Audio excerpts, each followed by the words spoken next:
Good morning and welcome to KidNuz. I'm Tori. Today is Thursday, November 18th, 2021. And we begin with a 12-year-old Boy Scout putting his survival skills to the test on a trail in Hawaii. David King was trying to earn his hiking badge when he and his mom came across a couple who had taken a wrong turn, got lost, had no food or water, their cell phone was dead, and night was fast approaching. To make matters worse, their 100-pound pooch, Smokey, had injured his paws and couldn't walk. That's when David's training kicked in. He grabbed a fat tree branch, broke it in half, and used T-shirts to create a makeshift stretcher. After a few tries to get Smokey to stay on, the massive mutt finally obliged and let the foursome carry him 3 miles to the trailhead. The biggest takeaway for the scout? David said it felt good to use what he learned and great to help someone in need. One of the most famous arenas in the United States is getting a new name. The Staples Center in Los Angeles, which is home to the Lakers, Clippers, and Kings, will soon be rebranded as the Crypto.com Arena in what's believed to be one of the most expensive naming deals in history. According to the LA Times, the Singapore-based company paid upwards of $700 million to advertise its logo inside and outside the building. The new signs will be unveiled on Christmas Day.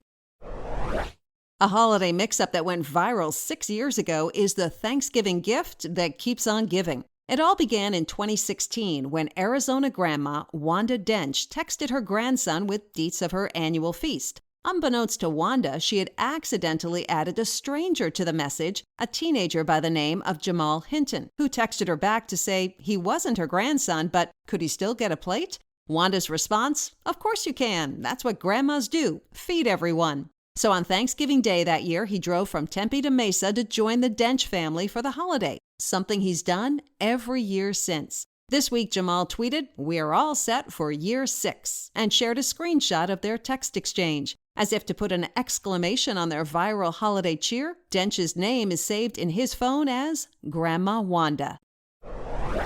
Jamal won't have to worry, but others hoping to get to Grandma's house for turkey may have some trouble. Forecasters say a significant storm could hit the U.S. Northeast and Midwest next week, potentially upending Thanksgiving travel plans. The bad weather's expected to start over the weekend and extend into early next week. And while the strength and path of the storm could change, forecasters are predicting a drop in temperatures and strong winds for Monday and Tuesday, possibly lasting into Wednesday, the day before Thanksgiving, and historically one of the busiest travel days of the year. That wasn't the case in 2020, but the number of holiday air travelers is expected to rebound in a big way this year, with transportation experts anticipating the number of people boarding flights will be back up to pre-COVID levels. Are you ready, Potterheads? The Golden Trio is coming back to Hogwarts for a special reunion episode to celebrate 20 years since the first Harry Potter film was released. Daniel Radcliffe, Emma Watson, and Rupert Grint will be joined by many other familiar faces from the cast as they reflect back on making the films and share insider knowledge on the magic. HBO said in an announcement that the episode aims to toast the franchise's impact on the hearts, minds, and imaginations of the families and fans around the world. The show Return to Hogwarts will be available to stream this New Year's at midnight on HBO Max. Before we test your memory, a reminder to check out a historic celestial event. Tomorrow morning, around 4 a.m. Eastern, skywatchers can get a glimpse of the longest partial lunar eclipse in 600 years. Now, today's KidNuz quiz. What did a resourceful Boy Scout whip up to get an injured dog off a trail in Hawaii?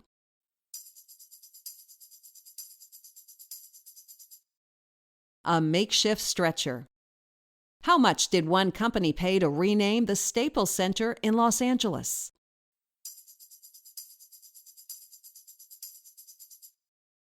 Reportedly about $700 million. What could upend U.S. holiday travel plans next week?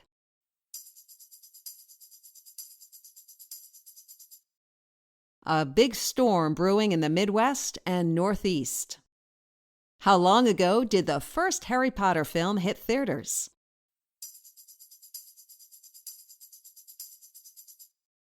20 years. In today's Kid News Kicker, video of a California bear making a polite pit stop at a 7-Eleven near Lake Tahoe is going viral. Before the camera was rolling, an employee named Rochelle interrupted the furry beast digging through the trash cans. When she came inside to call for help, the bear followed. With her phone, she caught it looking quite relaxed and surprisingly human as it held the door open with its paw, activated the automatic hand sanitizer with its nose, and peered around the store for something appealing. As one viewer commented, "The bear literally came in politely, held the door, and sanitized. What more do you want?"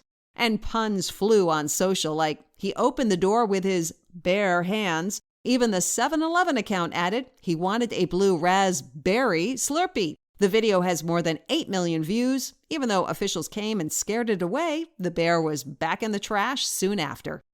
Before we close for today, we want to say hello to our teachers and their classrooms, starting with Mrs. Finch at Salem Elementary in Apex, North Carolina, to Ontario, Canada for Theo and Mr. Dow at Durham Catholic in the Durham region, and Mrs. Bagley and her rockin' students at St. Marguerite Deauville in Whitby, Mrs. Nguyen at Barton Elementary in Long Beach, California, and Mrs. Moore at Tom McCall Upper Elementary in Forest Grove, Oregon. Thanks for listening. Please check out our new monthly Kid News Noodler worksheet with fun exercises on Kid News stories to improve critical thinking. It's in the Teacher's Lounge section of our website. And we hope you tune in for more Kid News tomorrow morning.